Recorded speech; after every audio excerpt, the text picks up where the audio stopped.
So this is the CropScape tool, and we can see on this screen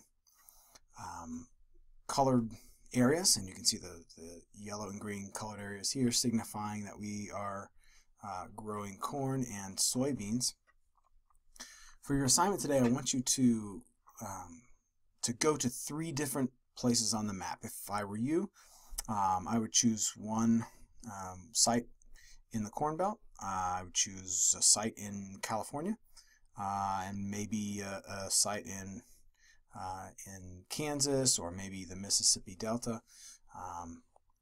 There's a couple other places: the Snake River Valley of Idaho, the Palouse region of Washington, areas in Florida. You want just places where there's lots of color, because the color actually means that we've got crops growing there. So the first thing you can do is zoom in, and we'll start by clicking on the magnifying glass icon and just drawing a little circle. You can just use your mouse if you want to zoom in and out and to pan around.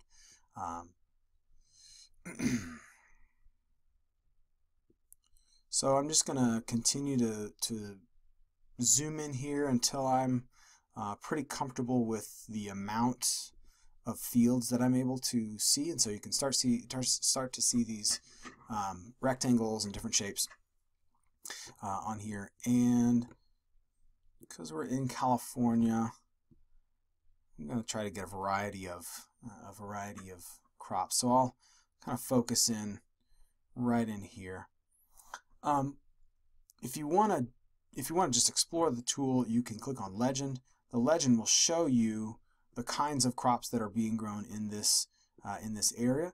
And again, you can see that with years, you can go back in time and determine what was grown during certain years. Okay, so we'll go back to 2004, and we'll see what the landscape looked like. Sometimes they might not have very good data for that time, so you can move forward in time. So here in 2007, all of a sudden we have, okay, now we have some information, and you move on past that, and you can see that that things are changing. So your goal today is for 3 different places in the United States. California in this example will be one, my other example will be Iowa, and then my other example will be the Mississippi Delta.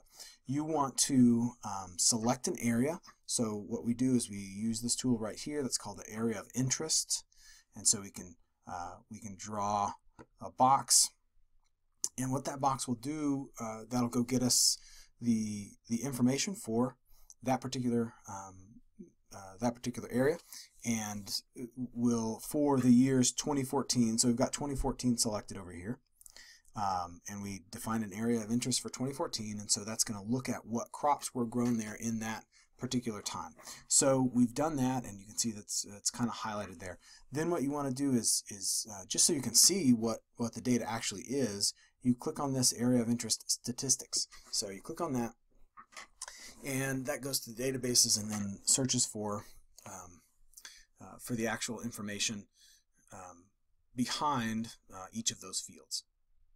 Now it might take a little bit of time for this data to show up, and that's fine.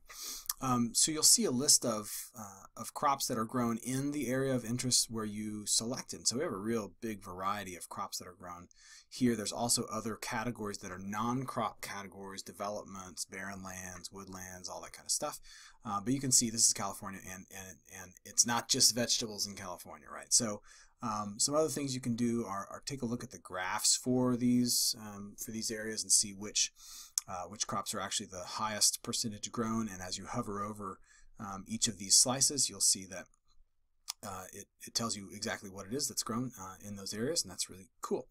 Okay, the same thing you can get on a bar chart to show you a little bit faster, maybe depending on how you look at things, how you appreciate information. A little bit faster what crops are the most grown in that area. So just kind of get used to and explore what crops are grown there and what the approximate acreage is. Again, you want to zoom down so you don't have too much information, but you have a variety of information. so you can see some field boundaries and get that information. So what you want to do is you want to select 3 different years. So for us, we're kind of limited. So we'll select 2014. And as we're in 2014, we want to press this, create the PDF file for area of interest. So it's going to create a report, much like we saw on that area with a kind of a color-coded legend for what's grown on each of those. So we'll go ahead and click that. Now when you click this, it might take a little bit depending on how large of an area of interest that you selected. So if it does, just hang out and wait, okay? And you might want to go ahead and select just the agricultural category. If you want the boundary information, you can put that on there. You don't necessarily need to, though. Then you just click submit, and this will say please wait, and the bar will go, and then it'll just go again and again and again until it creates that report. So you can just be patient and wait on that. So I'll pause this recording and wait till that downloads and show you what that looks like. So here we've got our PDF, and you can see that it's got the area of interest that we selected. It's got a legend for how many miles that actually is, and then the agricultural classes by decreasing acreage, so from the most to the least. You do need to know that this data is not like official data, so this is not how they officially count acreage. And to be truthful, I'm not even sure how they get this data, but they're willing to publish this data, and it's really interesting kinds of data. After you're done with these 3 places, you might actually go to a place that you know what's been grown on those fields and see if it matches what the USDA has on record. So this is a PDF, and you want to download this PDF. So when you download this, you'll probably want to create a file folder somewhere on your computer, and maybe depending on what this is named, you might want to rename it California 2014 crops. Once you're done downloading that, you can X out of that, close that, and then you want to select a different year. So we'll go to 2012, and we'll do the same thing. You just get the PDF of that, download it. You have the second one, and then move back one more frame in time, or one more time scale, and download that. So you'll have 3 PDFs of the same area, and I want you to take a look at them, comparing them. Has it changed very much? Are some of the fields actually staying the same and producing the same crops year after year, or do they always alternate? So take a look at that. Then you'll zoom back out, right, to a different area of the country. So we'll scoot over here to the Mississippi Delta, and we'll do the same thing. So again, three different years, 3 different PDFs. Hopefully it'll be a diverse enough area where you'll be able to, number one, get familiar with what's actually produced in those areas, and then number 2, see if that production actually changes from year to year.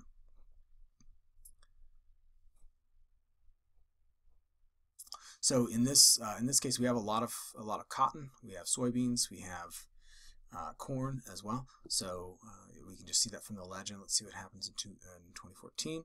We have conversion to a lot more soybeans, the green areas there.